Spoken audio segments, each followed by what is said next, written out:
The topic now we're going to discuss is classifying customer services. How we can classify the customer services और कितने चीज़ों के अंदर कितनी तरीके से इसको क्लासीफाई कर सकते हैं. आपके सामने में let me share it with you a complete table of it. ये मैट्रिक्स एक हमारे सामने मौजूद है. इस मैट्रिक्स में if you see on the top is the cost of offering a customer service, और अगर हम मैट्रिक्स के लेफ्ट पे देखते हैं it is the value of the customer service to the shopper, to the customer actually. So एक तरफ cost है उस कस्टमर सर्विस को ऑफर करने की, और दूसरी तरफ वो वैल्यू है जो उस कस्टमर को मिल रही है.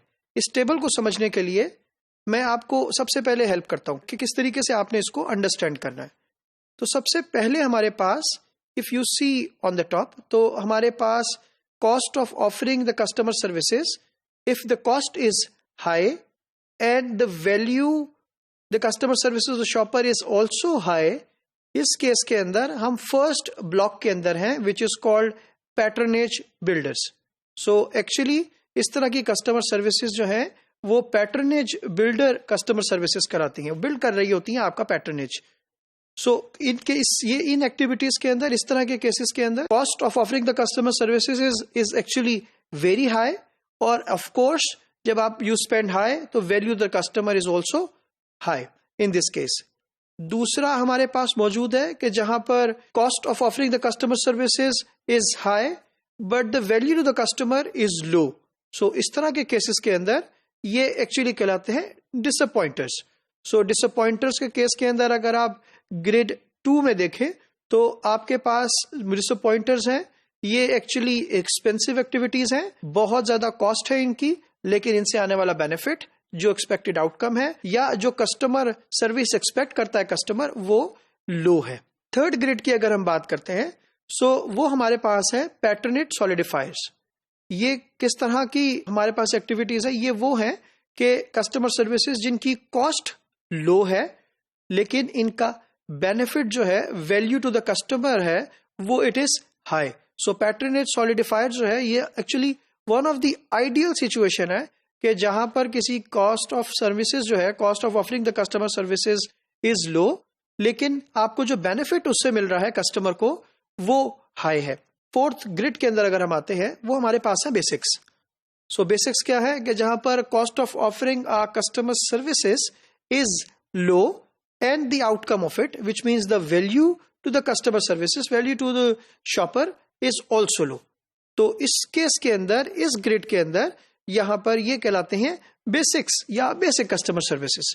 तो ये 4 तरह की कस्टमर सर्विसेज को हमने क्वालिफाई किया है कि जहां पर कॉस्ट हाई है और बेनिफिट हाई है, जहां पर कॉस्ट हाई है और बेनिफिट टू द कस्टमर या value to the customer low है, जहां पर कॉस्ट लो है और benefit to the customer high है, और जहां पर दोनों चीजें लो हैं which means the cost is low and the benefit which means the benefit to the customer or value to the customer is also low.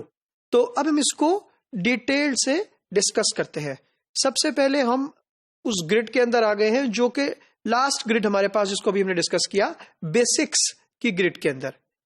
Basics के grid के अंदर कॉस्ट ऑफ कस्टमर सर्विस क्या है? लो. और value to the customer क्या है? It is also low. Basic customer services क्या है एक्चुअली? ये लो कॉस्ट एक्टिविटीज हैं that are naturally expected. Actually they do not help in building the patronage but their absence could reduce patronage. Customer actually इस तरह की services को, customer services को expect कर रहा होता है, जिस तरीके से फॉर एग्जांपल फ्री पार्किंग, जिस तरीके से फ्री शॉपिंग बैग, जिस तरीके से स्टोर के अंदर म्यूजिक, जिस तरह के स्टोर के अंदर लेट्स से वॉशरूम की फैसिलिटी, टॉयलेट्स की फैसिलिटी, जिस तरह से स्टोर के outside most of the cases के अंदर काइंड ऑफ प्ले एरिया की फैसिलिटी, या स्टोर के अंदर अगर हम बात करते हैं मॉस्क की फैसिलिटी, स्टोर के बाहर मॉस्क की फैसिलिटी, स्टोर के अंदर सिटिंग एरिया. तो ये वो बेसिक चीजें हैं जो कि एक कस्टमर नेचुरली एक्सपेक्ट कर रहा है किसी भी रिटेल स्टोर से. तो अगर ये सर्विसेज नहीं होंगी, ऑफ कोर्स कस्टमर इससे, ये एक्चुअली आपका पैटर्नेज बिल्ड नहीं कर रही है, लेकिन अगर ये नहीं होंगी तो इससे आपका पैटर्नेज रिड्यूस जरूर हो सकता है. इसकी एग्जांपल्स हमने डिस्कस की. नॉर्मली इस तरह की कस्टमर सर्विसेज एक्टिविटीज को करने की जो कॉस्ट है वो लो है और उसका बेनिफिट जो एक्सपेक्टेड आउटकम जो है to the customer is also low. हम अब दूसरे ग्रेड की तरफ आते हैं, which is the ideal situation, which is the patronage solidifiers. Ideal situation में क्यों कह रहा हूं इसको, because cost of offering the customer services low है, लेकिन जो वैल्यू टू द कस्टमर है वो बहुत हाई है। अब ये कौन सी एक्टिविटीज है, ये actually low cost little thing activities होती हैं, जिससे कस्टमर लॉयल्टी जो है वो इंक्रीज होती है, कस्टमर लॉयल्टी जो है वो बढ़ती है। और इसकी बहुत सारी एग्जांपल्स हैं, क्योंकि कॉस्ट इसकी बिल्कुल लो है तो इंपॉर्टेंट है समझना। For example offering courtesy to the customer. जब आप किसी रिटेल आउटलेट के अंदर जाते हैं और लेट्स से आपको वो वहां का रिप्रेजेंटेटिव अगर वो बाय नेम आपको बुलाता है या बाय नेम वो आपको थैंक यू करता है या बाय नेम आपको ग्रीट करता है, how do you feel about it? Of course you will feel great. In general normally लोग बहुत अच्छा फील करते हैं, this is one of the basic things. या अगर लोग आपसे जब भी बात करें वो आपकी बात को प्रॉपर तरीके से सुने, let's say your team has been trained to listen to customers, या आपका overall customer desk is very helpful, customer को इमीडिएट एंड क्विक सोल्यूशन दे रहा हूं, ये लो कॉस्ट चीजें हैं, लेकिन actually they will build loyalty for the customers. और नॉर्मली इस तरह से हम अक्सर बात करते हैं सजेस्टिव सेलिंग।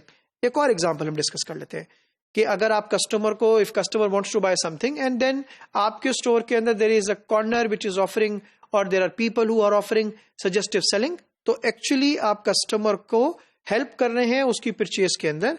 इसकी cost of doing this is very low, लेकिन the benefit, the value to the shopper, the value to the customer is actually very high. ये आइडियल सिचुएशन है और एक रिटेलर इसको नॉर्मली अचीव करने की कोशिश करता है कि इसमें से कोई ऐसा पॉइंट ना हो जो कि मिस हो सके।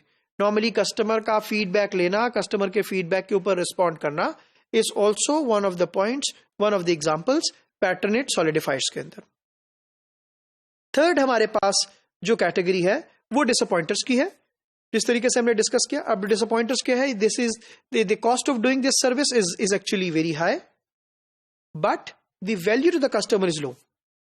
तो डिसअपॉइंटर्स क्या है, they are expensive activities, they actually don't result into very good things. Example हम लें, if you offer let's say delivery to the customer or kind of free delivery to the customer, so the cost of doing delivery is high, but in general क्या customer वो delivery expect, free delivery जो है उसके लिए उसकी बहुत बड़ी value है या उसके लिए बहुत बड़ी वैल्यू नहीं है? अब अगेन इसके अंदर एक थोड़ा सा डिस्कशन आता है जब हम बात करते हैं कि आप किस कंट्री के अंदर, किस टेरिटरी के अंदर ऑपरेट कर रहे हैं, तो ये इंपॉर्टेंट है। लेकिन वो तमाम एक्टिविटीज जो कि लेट्स से जिनकी बहुत एक्सपेंसिव कॉस्ट है लेकिन उनका बेनिफिट को बहुत ज्यादा नहीं है इन कस्टमर की नजर के अंदर या कस्टमर के लिए, डिसअपॉइंटर्स कहलाते हैं। लास्ट हमारे पास पैटर्नेज बिल्डर्स है।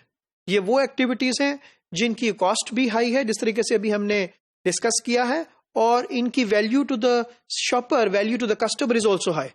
तो actually they help in building the image of the retailer. Patronage builders होते हैं, हाई कॉस्ट एक्टिविटीज हैं that are primary factors behind customer loyalties. They actually build the customer loyalties. अब इसमें बहुत सारी चीजें हो सकती हैं, starting from the transaction speed, starting from the let's say cash counter which is speed cash counters. Normally retailers बिल्कुल जब हम बेसिक्स की बात करते हैं तो वो फोकस करते हैं कि कस्टमर को कितना टाइम लगता है लेट्स से चेकआउट कराने के लिए, एक average. So but how much is the speed of the transaction. तो ये इट रियली हेल्प्स। कस्टमर कहता है कि मेरा काम, मेरा टाइम यहाँ बहुत कम वेस्ट होता है जब मैं इस आउटलेट से कोई भी प्रोडक्ट जो है बाय करता हूँ। For example credit, of course the cost of giving credit is high end of course value the customer is also high. Customer expect करता है कि अगर आप उसे क्रेडिट के ऊपर, उधार के ऊपर चीजें दे रहे हैं तो ऑफ कोर्स वो उसको बहुत ज्यादा वैल्यू करता है। बट लेकिन आपको ये बात जहन में रखनी है कि cost of offering this customer services is also high. इसी तरीके से कोई गिफ्ट रजिस्ट्री या for example there is offering something free to the customer which can be anything.